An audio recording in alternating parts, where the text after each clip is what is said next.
नमस्कार, मैं हूं अंकुर और आप देख रहे हैं सत्यहिंदी.com। आइए एक नजर डालते हैं अब तक की सुर्खियों पर। चुनाव आयोग ने फ्रीबीज या रेबड़ी कल्चर को लेकर आज सभी राजनीतिक दलों को निर्देश दिया है। आयोग ने राजनीतिक दलों से कहा कि वो अपने चुनावी वादों की वित्तीय व्यवहारिकता की जानकारी वोटरों को दें। आयोग ने इस मामले में सभी दलों से राय भी मांगी है। चुनाव आयोग ने कहा कि चुनावी वादों पर पूर्ण जानकारी नहीं देने और उसके वित्तीय स्थिरता पर पड़ने वाले अवांछनीय प्रभाव की अनदेखी नहीं की जा सकती। आयोग ने कहा कि खोखले चुनावी वादों के दूरगामी प्रभाव होते हैं और इसका देश की वित्तीय स्थिरता पर असर पड़ता है, जिसको नजरअंदाज नहीं किया जा सकता। चुनाव आयोग के सूत्रों ने कहा कि एक और जहां राजनीतिक दलों को वादे करने से नहीं रोका जा सकता, वहीं मतदाता को भी सूचित करने का अधिकार है, जिससे वो इस आधार पर अपना विकल्प चुन सके। चुनाव आयोग ने प्रस्ताव दिया कि प्रत्येक राज्य के मुख्य सचिव और केंद्रीय वित्त सचिव जब भी या कहीं भी चुनाव हो, एक फॉर्मेट में खर्चे का पूरा ब्यौरा दें। बता दें, पीएम मोदी ने रेवड़ी कल्चर पर कई रैलियों में हमला बोला। इसके बाद से इस पर बहस शुरू हुई, जिसके बाद अब चुनाव आयोग ने भी एक्शन ले लिया है। हालांकि बीजेपी भी चुनावों में मुफ्त सिलेंडर, मुफ्त राशन का ढिंढोरा पीटती है, जिसको लेकर विपक्ष हमलावर रहता है। विपक्ष का कहना है, ये क्या बीजेपी तय करेगी क्या रेवड़ी है और क्या जनकल्याण योजना है। चुनाव आयोग के निर्देश को लेकर आज कांग्रेस समेत विपक्षी पार्टियों ने निशाना साधा। कांग्रेस ने कहा कि इस तरह से हस्तक्षेप करने के लिए चुनाव आयोग का कोई काम नहीं। कांग्रेस महासचिव जयराम रमेश ने कहा, ये चुनाव आयोग का काम नहीं है, ये प्रतिस्पर्धी राजनीति के सार और भावना के खिलाफ है और ये भारत में लोकतंत्र के ताबूत पर एक और कील होगी। जयराम रमेश ने इंडियन एक्सप्रेस से बातचीत में कहा, अगर ऐसा नौकरशाही दृष्टिकोण होता तो कोई भी कल्याणकारी और सामाजिक विकास योजना जो दशकों से परिवर्तनकारी रही है, वो कभी भी एक वास्तविकता नहीं बन पाती। वहीं शिवसेना ने भी चुनाव आयोग पर निशाना साधा।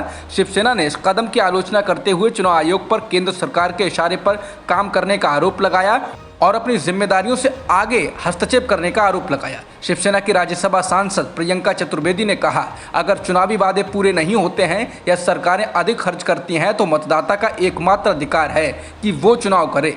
शिवसेना नेता ने चुनाव आयोग पर अपनी जिम्मेदारी से आगे निकलने और स्थापित वैश्विक मानदंडों में हस्तक्षेप करने का आरोप लगाया।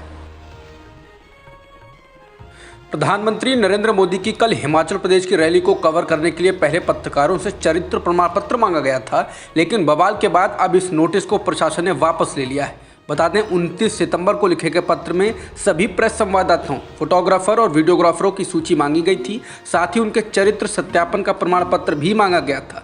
यहाँ तक कि सरकारी दूरदर्शन और आकाशवाणी के पत्रकारों को भी इसका पालन करना था। यानी पत्रकारों को यह साबित करने की जरूरत थी कि उनका चरित्र पीएम मोदी को कवर करने लायक है या नहीं। बता दें, पीएम मोदी वैसे भी पत्रकारों का सामना करने और प्रेस कॉन्फ्रेंस नहीं करने के लिए जाने जाते हैं और इस आदेश के बाद वो फिर निशाने पर आ गए। विश्वव्यापी मंदी का असर भारत में दिखना शुरू हो गया है। हालांकि सरकार आर्थिक हालात मजबूत होने के तमाम दावे कर रही है, लेकिन ज़मीनी हकीकत कुछ और है। इकोनॉमिक टाइम्स और हिंदू बिजनेस लाइन की रिपोर्टों में कहा गया है कि देश की नामी आईटी कंपनियों ने हायरिंग बंद कर दी है और जिन्हें ऑफर लेटर दिया गया था उन्हें मना कर दिया गया है। नौकरी.com ने भी कहा है कि आईटी सेक्टर की नौकरियों में गिरावट 10% तक जा पहुंची है। ईटी के मुताबिक विप्रो, इन्फोसिस और टेक महिंद्रा जैसी शीर्ष आईटी और टेक फर्मों ने लगभग 3-4 महीने की देरी के बाद छात्रों को दिए गए ऑफर लेटर को कथित तौर पर रद्द कर दिया है।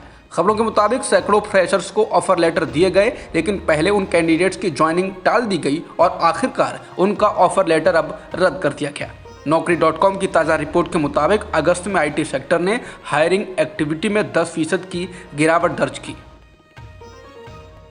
चुनावी रणनीतिकार से नेता बनने की ओर बढ़ रहे प्रशांत किशोर ने मंगलवार को अपनी जन स्वराज यात्रा के तीसरे दिन दावा किया कि उन्होंने नीतीश कुमार के प्रस्ताव को ठुकरा दिया था। प्रशांत किशोर ने कहा कि नीतीश कुमार ने उनके लिए फिर से काम करने का प्रस्ताव दिया था, लेकिन मैंने उसको ठुकरा दिया।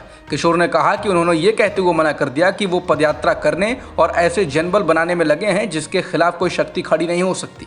बता दें, प्रशांत किशोर अभी हाल ही में नीतीश कुमार से हुई मुलाकात को लेकर कह रहे थे, जिसको लेकर जदयू ने कहा था कि प्रशांत किशोर ने ही नीतीश कुमार से मिलने की इच्छा जताई थी। जदयू ने यह भी आरोप लगाया है कि प्रशांत किशोर बीजेपी के लिए काम कर रहे हैं। जदयू अध्यक्ष ललन सिंह ने तो ये भी सवाल उठा दिया कि उनके यात्रा के लिए जो विज्ञापन और बाकी खर्चे हो रहे हैं उसका खर्चा कौन दे रहा है। ललन सिंह ने इसको भी बीजेपी से जोड़ा है। केंद्रीय गृह मंत्री ने आज मंगलवार को जम्मू कश्मीर के राजौरी में कहा कि राज्य के पहाड़ी समुदाय को जल्द ही आरक्षण का लाभ दिया जाएगा। केंद्रीय गृह मंत्री अमित शाह ने कहा कि केंद्र गुर्जर, बकरवाल और पहाड़ी समुदायों के लिए आरक्षण लागू करेगा। जम्मू कश्मीर के सीमावर्ती जिले राजौरी के दौरे के दौरान एक रैली को संबोधित करते हुए शाह ने यह भी कहा कि अगर 2019 में अनुच्छेद 370 और 35A को निरस्त नहीं किया गया होता तो केंद्र शासित प्रदेश में रहने वाले अल्पसंख्यकों और दलितों को आरक्षण का अधिकार नहीं मिलता। अमित शाह ने कहा कि लोगों ने गुर्जर और बकरवाल भाइयों को उकसाना शुरू कर दिया है। शाह ने कहा कि मेरा वादा है कि पहाड़ी भी आएंगे और गुर्जर बकरवाल का 1% भी कम नहीं होगा। फिक्र करने की कोई ज़रूरत नहीं। बता दें, पहाड़ियों को अनुसूचित जनजाति श्रेणी में शामिल करने के प्रस्ताव पर गुर्जरों और बकरवालों ने नाराज़गी जताई है और विरोध प्रदर्शन भी किया है। उनका कहना है कि इससे अनुसूचित जनजाति का दर्जा कमज़ोर होगा, उनका हिस्सा बटेगा। वही पीडीपी अध्यक्ष महबूबा मुफ्ती ने रविवार को इसको लेकर कहा कि बीजेपी जम्मू क्षेत्र के रहने वाले पहाड़ी समुदाय और गुर्जरों के समुदाय को एक दूसरे के खिलाफ खड़ा करने की कोशिश कर रही है। उन्हें संवाददाताओं से कहा, पीर पंजाल क्षेत्र में पिछले कुछ दिनों से बहुत तनाव है क्योंकि पहाड़ी समुदाय के लिए आरक्षण की बात की जा रही है। भाइयों को दुश्मन बना दिया गया है। दोनों समुदायों को एक दूसरे के खिलाफ लड़ने के लिए तैयार किया जा रहा है। अमित शाह ने राजौरी में रैली को संबोधित करते हुए अनुच्छेद 370 को हटाने के खिलाफ लोगों पर हमला करते हुए कहा, आज की रैली में आप प्रधानमंत्री मोदी की प्रशंसा करने वाले नारे सुन सकते हैं। ये उन लोगों का जवाब है जो कहते थे कि अगर धारा 370 हटा दी गई तो जम्मू कश्मीर में आग लग जाएगी, खून की नदियां बहेंगी। शाह ने कहा कि देश में सरकार बदलने और 2014 में नरेंद्र मोदी के प्रधानमंत्री बनने के बाद ही मोदी जी ने पहली बार जम्मू कश्मीर में पंचायत चुनाव करवाया।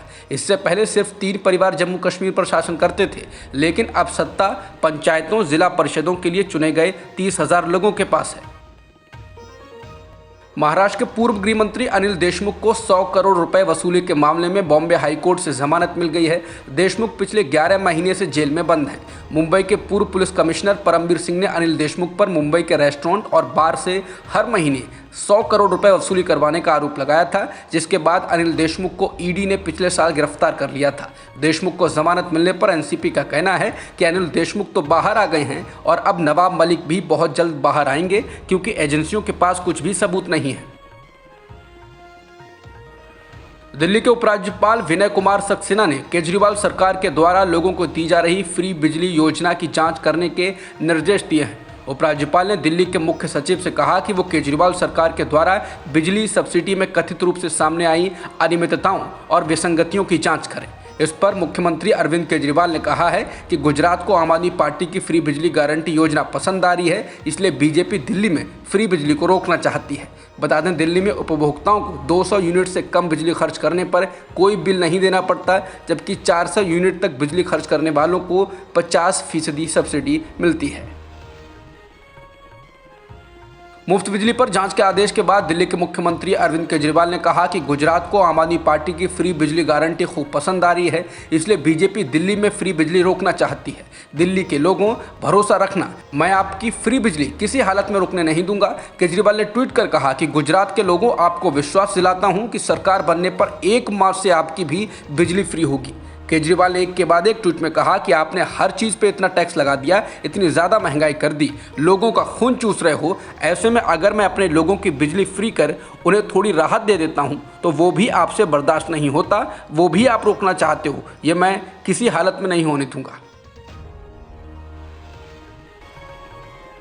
जम्मू कश्मीर के पुलिस महानिदेशक जेल हेमंत लोहिया का शव उनके आवास में संदिग्ध परिस्थितियों में मिला था। हत्या के मामले में आरोपी यासिर अहमद को गिरफ्तार कर लिया गया है। बता दें, लोहिया का शव सोमवार रात को जम्मू कश्मीर के बाहरी इलाके उदयवाला में स्थित एक घर पर मिला था। लोहिया का गला रेता गया है और उनके शव पर जलाए जाने के निशान भी मिले हैं। पुलिस को इस मामले में लोहिया के घरेलू सहायक यासिर अहमद पर शक था क्योंकि वारदात के बाद से ही वो फरार था, लेकिन अब पुलिस ने उसे गिरफ्तार कर लिया है और उससे पूछताछ की जा रही है। लोहिया को इस साल अगस्त महीने में ही डीजीपी जेल की जिम्मेदारी दी गई थी। पुलिस इस मामले में उनके आवास के बाहर तैनात और घर के लोगों से पूछताछ कर रही है। पीपुल्स एंटी फासिस्ट फ्रंट ने इस हत्या की जिम्मेदारी ली। यह वारदात ऐसे वक्त में हुई है जब केंद्रीय गृह मंत्री अमित शाह जम्मू कश्मीर के दौरे पर हैं और उन्हें जम्मू जिले के राजौरी और बारामूला में रैलियों को संबोधित करना है। यूक्रेन को दक्षिणी क्षेत्र में रूसी फौजों के खिलाफ बड़ी कामयाबी मिली है। उसने कई गांवों को फिर से अपने कब्जे में ले लिया है। नीप्रो नदी के किनारे के क्षेत्रों पर कब्जा करके उसने एक पूरी सप्लाई लाइन काट दी है। इस बीच ये भी खबर है कि रूस ने सेना का एक बड़ा दस्ता यूक्रेन के लिए रवाना किया है, लेकिन इस बारे में अभी कोई घोषणा नहीं की गई है। यूक्रेन के राष्ट्रपति वोलोदिमीर ज़ेलेंस्की ने कहा है कि कई इलाकों को रूस के कब्जे से आज़ाद करा लिया गया है। पूर्व में यूक्रेन की सेनाओं ने रूस के कब्जे वाले लुहांस्क क्षेत्र में दस्तक दी और कुछ हिस्सा कब्जे में ले लिया। राष्ट्रपति ज़ेलेंस्की ने कहा, कई इलाकों में लड़ाई तेज हो गई है, कई इलाके रूस के कब्जे से आज़ाद कराए गए हैं, रूस की सेना को कड़ी टक्कर मिल रही है। अब तक की खबरों में इतना ही। बाकी खबरों के लिए बने रहिए सत्यहिंदी.com के साथ।